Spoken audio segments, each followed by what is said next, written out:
Hello friends, welcome back to my channel. কেমন আছো সবাই? আশা করবো সবার পুজো ভীষণ ভালো কেটেছে। আজকে আমি তোমাদের সাথে একটি ট্র্যাডিশনাল ফেস্টিভ লুক শেয়ার করছি। তো চলো বেশি কথা না বলে ভিডিওটি স্টার্ট করা যাক।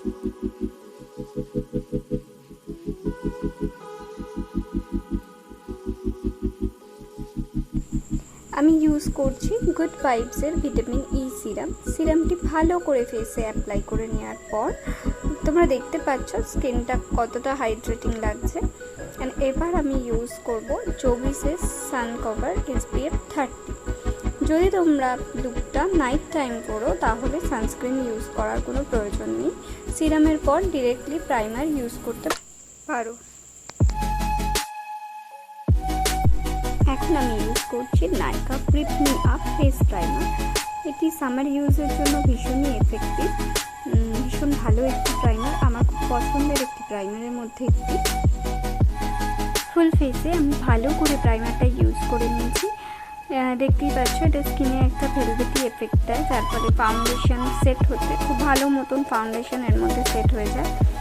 এবার আমি ইউজ করব ফাউন্ডেশনের ক্ষেত্রে আমি ফাউন্ডেশন এবং কনসিলার একই সাথে ইউজ করব।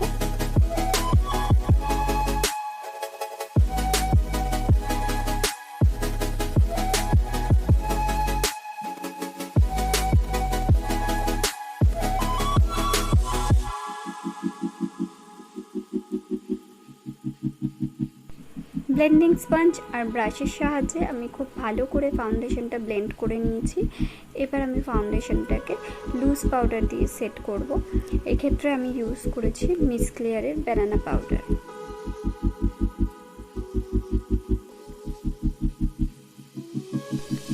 ফেসের বেস মেকআপ প্রায় কমপ্লিট হয়ে গেছে, এবার আই মেকআপের পালা। আজ আমি ভীষণ হালকার উপর আই মেকআপ করেছি। এই আই মেকআপটি তোমরা day or night both time use করতে পারো।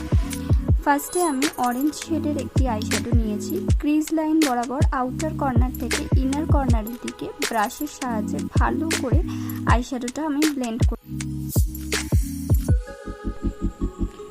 এবারে ব্রাউন আর রেড কালার হালকা করে মিক্সড করে আমি আইলিডে ভালো করে অ্যাপ্লাই করব। আইশ্যাডো ভালো মতন ব্লেন্ড হয়ে যাওয়ার পর আজকে আমি কোনো রকম আইলাইনার ইউজ করব না, আইলাইনারের বদলে আমি ইউজ করব আইশ্যাডো। আইলাইনারের বদলে একটা ডিপ ব্রাউন আইশ্যাডো নিয়ে আপার ল্যাশ লাইনে স্মাচ করতে থাকবো, যাতে চোখে একটা হালকা স্মোকি এফেক্ট আসে। যে শেডটি আইলিডে অ্যাপ্লাই করেছি সেম শেড দিয়ে আবারও একটু আইলিডে ব্লেন্ড করে নেব, যাতে আইশ্যাডোটি কোনো হার্শ লাইন না বোঝা যায়। লোয়ার ল্যাশ লাইনে কিছুটা আইশ্যাডো ব্লেন্ড করে নিচ্ছি। আমি ইউজ করেছি সুগারের কাজল পেন্সিল। এটি ভীষণ সফট, অ্যাপ্লাই করাও খুব ইজি। একটি স্মাজার ব্রাশের সাহায্যে কাজলটা আমি স্মাজ করে নেব। লোয়ার ল্যাশ লাইনে স্মোকি এফেক্টটা আমি একটু বেশি রাখবো, কারণ আপার ল্যাশ লাইনে আমি ভীষণ হালকা আই মেকআপ করেছি। এতে যেটা হবে, এতে আই মেকআপটা ব্যালেন্স হয়ে যাবে।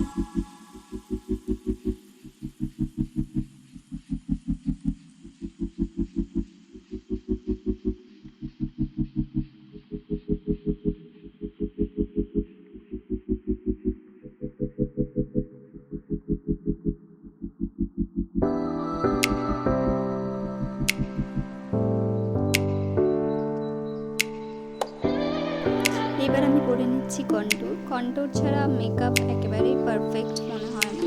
মেকআপের পারফেক্ট লুক করার জন্য কন্ট্যুর করা অবশ্যই দরকার।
আর শেয়ার করুন।